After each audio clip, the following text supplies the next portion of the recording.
Hi everyone, this is Dr. Spandana, pediatrician, and welcome back to our channel rice versus millets. మరి మనం అందరం చిన్నప్పటి నుంచి rice తినే పెరిగాం కదా. ఇప్పుడు ఉన్నట్టుండి మిల్లెట్స్కి మారండి అంటే చాలామంది రైస్ లవర్స్కి బాధేస్తుంది. అయ్యో మేము రైస్ తినకపోతే మా రోజంతా గడిచినట్టు ఉండదు, మాకేదో జీవితంలో కోల్పోయినట్టు ఉంటుందని చాలామంది బాధపడుతూ ఉంటారు.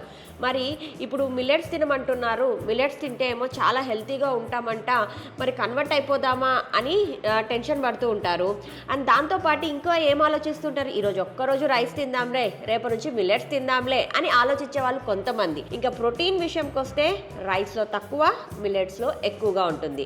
కాల్షియం విషయం తీసుకుంటే కూడా కాల్షియం, ఐరన్ వైట్ రైస్లో మనకు చాలా తక్కువగా లభిస్తుంది, మిల్లెట్స్లో ఎక్కువగా లభిస్తాయి. అండ్ యాంటీ ఆక్సిడెంట్ విషయానికి వస్తే రెండిట్లోనూ యాంటీ ఆక్సిడెంట్స్ బాగానే లభిస్తాయి. ఈ రైస్లోనూ గ్లూటిన్ ఫ్రీ ఉంటుంది, మిల్లెట్స్ కూడా గ్లూటిన్ ఫ్రీ ఉంటుంది. అందుకని చాలామంది ఏం చెప్తున్నారు, ఇప్పుడు వీటిని పక్కన పెట్టేసేసి మన గ్లూటిన్ ఫ్రీ ఫుడ్స్ తీసుకోండి అని కూడా చాలామంది చెప్తూ వస్తూ ఉన్నారు. సో ఇవండి మన nutritional values of rice and millets. ఇంకొక మంచి టాపిక్ తోటి మీ ముందుకు వస్తాను. Till then have a nice day. Thank you.